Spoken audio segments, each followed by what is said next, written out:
इस श्रीमती भागवत कथा सुना रहा है। कोई भी चीज अकारण नहीं होता, कुछ न कुछ कारण होता। अगर आप सुखी हैं तो भी कारण है, और यदि दुखी है तो भी कारण है। आप सुखी हैं तो कहाँ सुखी हैं?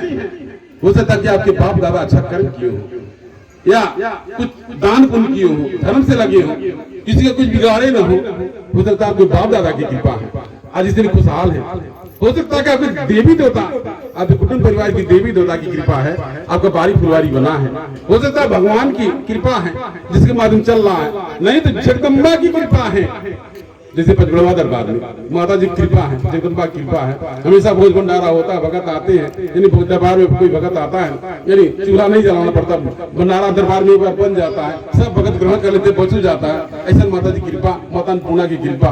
तो जब पता नहीं किसकी कृपा से आप खुशहाल हैं, इसलिए आज आप सुखी हैं, आज आप दादा माई हैं, आप सुखी हैं। आप अपने लइकवन करते कुछ कीजिए। आपके बाप दादा ने अच्छा कार्य किया, आज उनके पुण्य प्रताप से आपका घर परिवार खुशहाल खा कमा रहे हैं, तो आप अच्छा कर्म कीजिए, सत्कर्म कीजिए, क्योंकि आपका आने वाला बारी फुलवारी खुशहाल है, ठीक ठाक रहे। इसी को भक्ति कहा जाता है। अब किस कारण आप परेशान हैं? हो सकता है कि आपसे कुछ भूल हो गया, त्रुटि हो गया, या पिछले जन्म में कुछ आपने गलती किया, त्रुटि किया, भूल किया, इस तरह से, यानी क्यों, या माता जी माता जी आपका परीक्षण ले रही है, तो आप इस परीक्षण जान के झेल जाएंगे। माता जी परीक्षण ले रही है। हो सकता है कि देखिए क्या करी, एक दुख दे। जब माता जी किसी को परीक्षा लेती है, या तो धनवान बना देती है, खूब धन दे देती है, देखिए अब क्या करी, मैंने यह धन देकर तरा देता, अपने नात बात भाई बरदारी को छोड़ देता धने का भी, तब वो कहता है घमंड हो गए, घमंड हो गए धना देखिए। माता जी कहते हो रे के धन दे के घमंड हो गए, अहंकार हो गया, कोई चिंता नहीं बा। माता जी का परीक्षण, कभी कभी माता जी किसी को दरिद्र बना करके परीक्षण लेती है। देखिए कि दरिद्र बना दी, कंगाल बना दी, देखिए मैं क्या करेगी, माना लगे, पूजा लगे, छोड़ देला, क्या करेगा। मैंने ये दरिद्र हो जाए, कंगाल हो जाए, तमाम जग में अगल बगल सब हंसी उपास करिए, ये प्रकार से अगर सही भगत रहे, माता जी की भक्ति नहीं छोड़ेगा, माता जी की भक्ति लगा रहेगा। माता जी की आप है, माता जी जोने भी दिशा रखे, माता जी दुखवा ठीक हुआ तब दुखो ठीक हुआ, माता जी को सुख पर रखा तो ऐसे इसको भक्ति कहा जाता है। इस तरीके से उसी प्रकार से अकारण कुछ नहीं होता, हर कुछ का कारण है। किसी के धरती पर आने का कुछ कारण है, या कोई कार्य बनने बिगड़ने का कोई कारण है। एक बार श्री विष्णु जी यानी 10,000 वर्षों तक लगातार दैत्यों दानवों से युद्ध किया, लगातार 10,000 वर्ष तक युद्ध किया, और दैत्यों का संहार हुआ, वध किया। वो काफी दिन से युद्ध कर रहे थे, थक गए, उनको निद्रा आ रहा। उनको मन में आया हम भी एकांत में जाते और विश्राम करते, ताकि मुझे कोई जगह है। कैसे आप अगर 1-2 दिन के जाग जाते हैं, ताकि एकांत में जाकर के सोते हैं। इसी प्रकार से श्री विष्णु जी किसी एकांत में जाकर के सो गए, एक धनुष का टेक लगा कर, इस तरीके से धनुष का टेक लगा करके सो गए, गहरी निद्रा में सो गए, यानी अपने आप को भूल करके एकदम सो गए गहरी निद्रा में, चिर निद्रा में। एक आवश्यक यज्ञ करना होगा। भगवान शंकर और भगवान विष्णु, भगवान ब्रह्मा जी दोनों ढूंढने लगे कि श्री विष्णु जी कहाँ हैं। वैकुंठ में गए, वहां भी नहीं थे, चारों तरफ ढूंढा, वह यज्ञ बिना विष्णु जी के संपन्न होना नहीं था। यानी भगवान विष्णु जब तक नहीं जगते, नहीं मिलते, वह यज्ञ संपन्न नहीं होता। ब्रह्मा और भगवान शिव ने बड़ा खोजा, कहीं दिखाई नहीं दिए।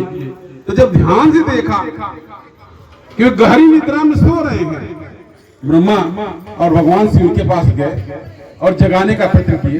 ब्रह्मा जी ने मना किया, नहीं, ये काफी दिन से 10,000 वर्ष से यानी विश्राम नहीं किए हैं, इनको गहरी थकान आ गई है और गहरी निद्रा में विश्राम कर रहे हैं, ऐसे जगाना उचित नहीं है। अब किसी को अचानक कोई जगा दिया जाए, कोई श्राप दे दे, कुछ और हो जाए। इसके बाद यानी ब्रह्मा और भगवान शिव ने एक योजना बनाया कि दीमक को जन्म दे दिया। देव का जिसे लकड़ी को खाते हैं, ब्रह्मा जी ने दीमक को जन्म दे दिया। तमाम दीमक हाथ जोड़ करके पूछे कि प्रभु अब किस कारण से आप हमको जन्म दिए हैं, वह कारण बताएं। ब्रह्मा जी ने कहा, हमने धर्म काज के लिए तुम लोगों को जन्म दिया है।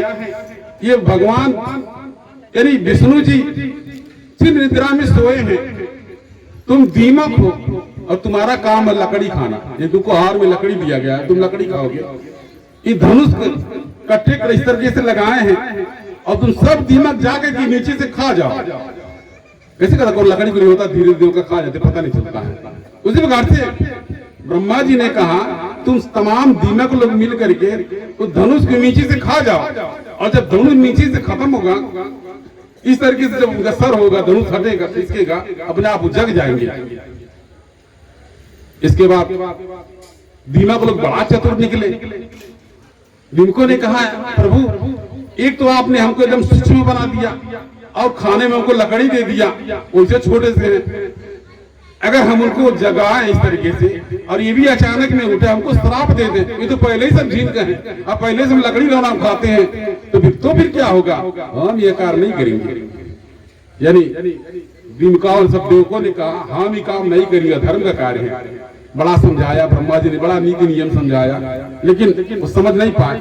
बड़ा समझाने के बाद तब देवकों ने कहा यदि आपका ये धर्म काज हो संपन्न हो जाएगा, आपका यज्ञ पूरा हो जाएगा, तो फिर मुझको क्या मिलेगा?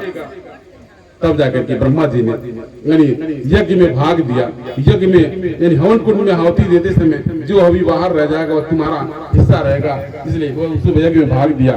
तब दीमक लोग यानी तैयार हुए और धीरे धीरे देखते देखते दीमक नीचे घेर धनुष को खाने लगे, और धनुष को खा लिए। जब नीचे खत्म हो गया इस तरीके से टेक लगा कर विश्राम कर रहे थे, जब ऐसे हुआ क्या था, जब सर इस तरीके से नीचे झटका लगा, वो धनुष का डोर तेज से टूटा, कंपन हुआ, धुंध छा गया, अंधेरा छा गया, बड़ा कंपन हो रहा, बड़ी तेज वेग से चारों तरफ अंधकार छा गया, धुंध छा गया। इसके बाद में हाहाकार मच गया। अब क्या होगा? काफी देर के बाद में धीरे धीरे धीरे धीरे धुंध समाप्त हुआ, और तब देवताओं ने देखा कि श्री विष्णु जी का मस्तक करके न जाने कहां चला गया। ये धनुष के डोर से टूटने से कंपन से भगवान विष्णु जी का सर यानी मस्तक कट करके खारे सागर में गिर गया। आप क्या हो? भगवान ब्रह्मा भगवान शिव त्राईमाम करने लगे। अब क्या होगा? अब क्या होगा?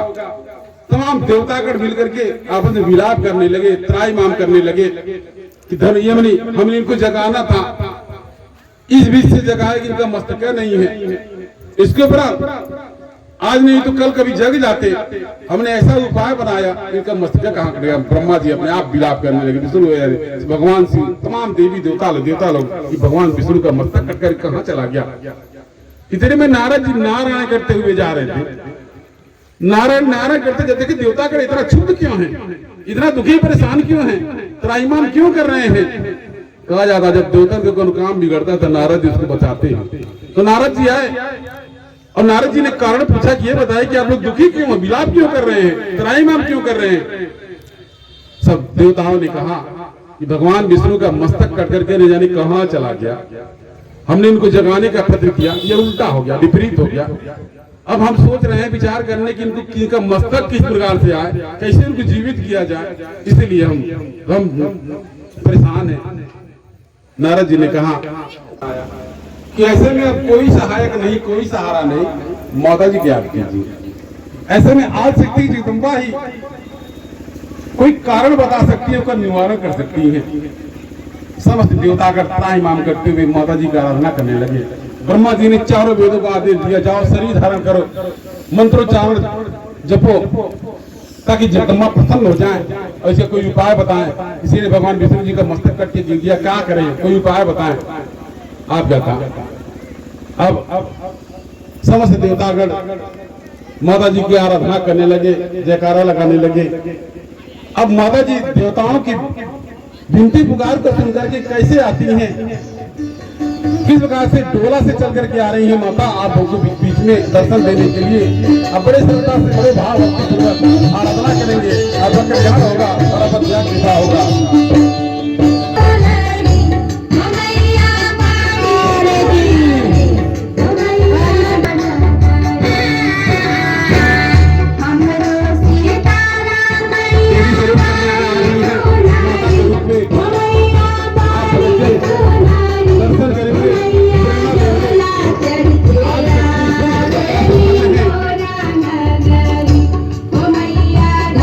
डोरा से आ रही है।